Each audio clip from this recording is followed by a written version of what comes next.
Bienvenue sur l'Autruche et le Colibri, un guide pratique pour repenser ses habitudes de consommation et entamer une transition écologique. Je suis Delphine, simple éco-citoyenne, comme vous qui m'écoutez, et j'ai créé ce podcast pour faire ma part et nous aider, vous et moi, à ouvrir les yeux sur notre impact sur la planète. Une fois par mois environ, je choisis un sujet et je le décortique pour comprendre ce qui pose problème pour l'environnement. Et puis je propose des solutions, des alternatives. Vous en avez assez de faire l'autruche ? Vous voulez passer à l'action concrètement ? Eh bien vous êtes au bon endroit. Si vous souhaitez aider cette initiative, likez, notez, commentez le podcast sur votre plateforme d'écoute préférée. Cela permettra à d'autres de le découvrir. Alors, prêt à ouvrir les yeux ? C'est parti ! Vous écoutez l'épisode 36, Au petit coin. Avec cet épisode, je vais vous parler d'un sujet du quotidien, un peu plus léger que le changement climatique, mais non sans impact sur l'environnement. Voici donc un épisode dans un registre, disons, pipi-caca, qui devrait d'ailleurs plaire à mon cadet. Alors parlons peu, parlons PQ. Et oui, on n'y pense pas assez, mais le papier toilette pollue. Ah oui, alors ça, on n'y pense pas assez, c'est sûr. Comme le dit très bien Team for the Planet, on ne va pas sauver la planète en faisant pipi sous la douche. Mais prendre conscience du problème est déjà une première étape. Le problème se situe à deux niveaux. Le papier que l'on consomme et l'eau utilisée également pour nos petits ou gros besoins du quotidien. Concentrons-nous sur le premier niveau si vous le voulez bien. Pour le deuxième niveau, à savoir la consommation en eau, je vous renvoie vers l'épisode 27, l'or bleu. Pour rappel, tirer la chasse d'eau, c'est 20% de l'eau que nous consommons à la maison, une eau potable qui plus est et qui part directement dans les égouts. Alors, privilégiez la chasse à faible débit, voire pour les plus motivés, les toilettes sèches. Mais revenons à nos rouleaux. Un rouleau de papier toilette, qu'il soit avec une épaisseur de 1 feuille, 2 feuilles, 3 feuilles, super absorbant, blanc, bleu, rose, bref, cela reste du papier. Le papier qui est fait à partir d'arbres, je ne vous apprends rien. La consommation moyenne d'un Français serait d'une centaine de rouleaux par an. Alors les chiffres diffèrent d'une source à l'autre, mais bon, je suis partie sur 100. Certains se sont amusés même à calculer le nombre de kilomètres que cela représente à l'échelle d'une vie. 540, c'est le nombre de kilomètres de papier toilette utilisé par un Français pendant toute sa vie. Sachant qu'un rouleau de 140 feuilles pèse 83 grammes, j'ai vérifié, soyez-en sûrs, on en déduit donc que sur une année, un Français dépense plus de 8 kg de papier par an.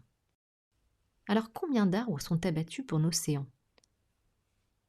D'après WWF, 27 000 arbres seraient abattus chaque jour pour fabriquer des rouleaux de papier toilette. Plus de 10 millions d'arbres chaque année pour satisfaire la demande mondiale. Ça jette un froid, non ? Ah, je suis au bout du rouleau, là. Le papier toilette est fabriqué avec de la fibre de bois et nécessite d'importantes quantités de bois qui provient majoritairement des forêts d'Amérique latine ou des forêts boréales. 98% du papier toilette utilisé dans le monde est fabriqué à partir de pulpe vierge, c'est-à-dire de la pulpe créée à partir d'arbres entiers. La production de papier toilette représente environ 15% de la déforestation mondiale. Et qui dit déforestation, dit perte de biodiversité et destruction des habitats naturels de la faune. Pour faire un rouleau, il faut également de l'eau, beaucoup d'eau. 168 litres seraient nécessaires à la transformation de la pâte de bois en papier. Il faut aussi de l'énergie pour transformer la matière première en papier et la faire sécher. À ce papier qui d'origine est plutôt blanc, grisé, on ajoute la plupart du temps des substances chimiques pour le colorer et même parfois des composants chlorés pour donner cette couleur blanche éclatante, synonyme de propreté, dans nos esprits formatés.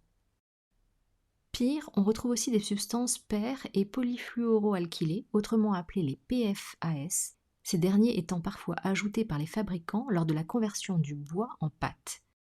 Toutes ces substances chimiques ne sont bien sûr pas sans risque pour la santé humaine. Rappelons que cette zone est très vascularisée, bref, ce n'est pas terrible pour nos muqueuses.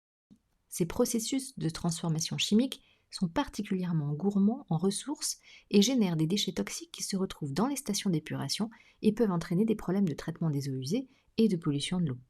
Le saviez-vous ? Le papier toilette mettrait entre 2 semaines et 1 mois pour se décomposer dans l'eau et 3 mois dans la nature.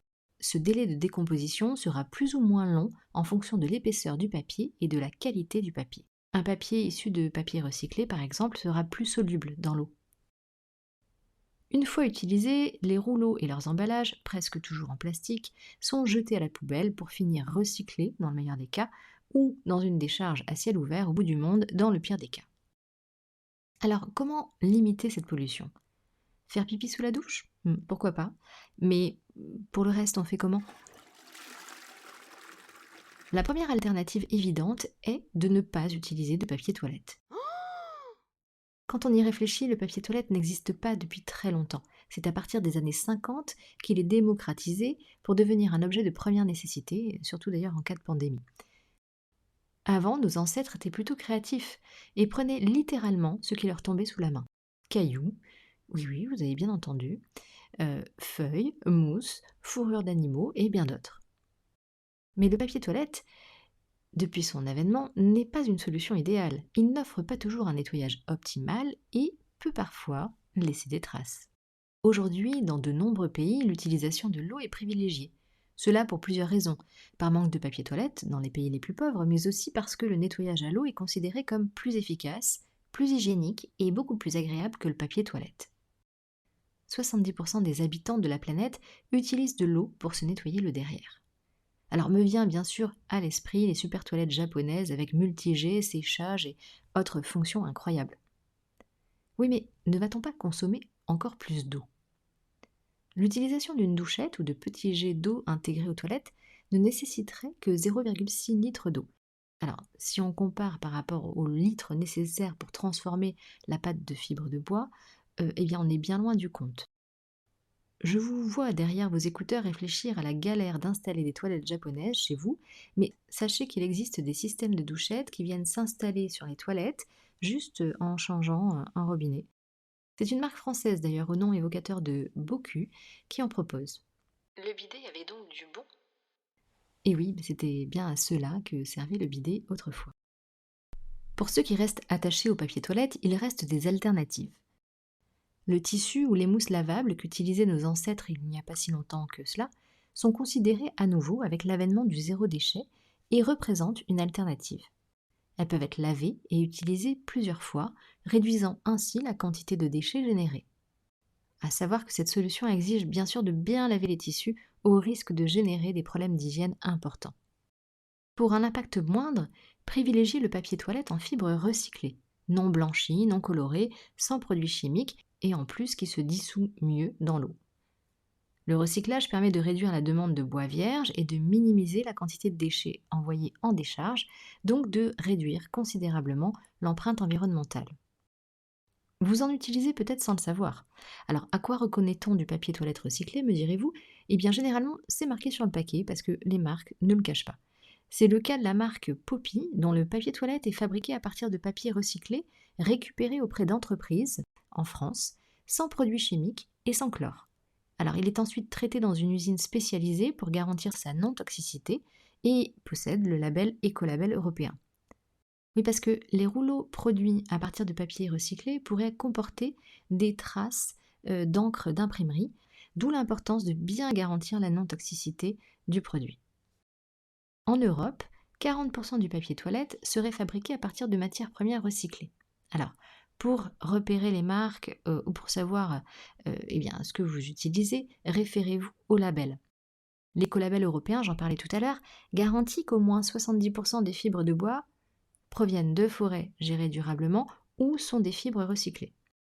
Un autre label, FSC, et notamment FSC Recycle, mentionne que le produit est fabriqué à partir de matériaux recyclés. Donc il garantit que le bois qui compose le produit est issu du recyclage et que sa traçabilité est garantie.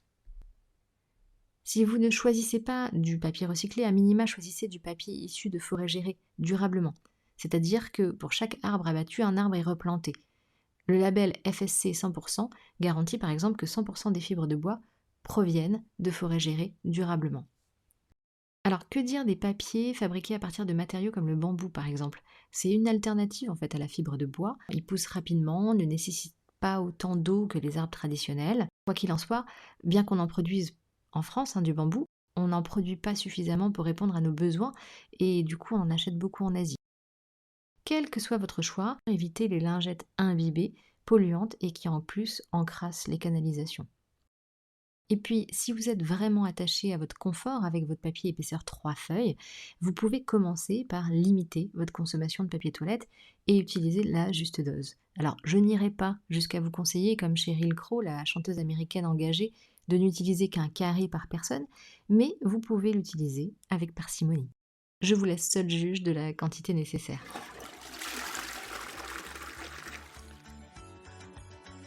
Merci à vous de m'avoir écouté jusqu'au bout. Si vous appréciez cette initiative et que vous souhaitez l'encourager, laissez-moi une note sur Apple Podcast et en commentaire, n'hésitez pas à me suggérer un thème qui vous intéresse. Pour rester en contact entre chaque épisode, suivez l'Autruche et le Colibri sur Instagram. À très bientôt, au revoir.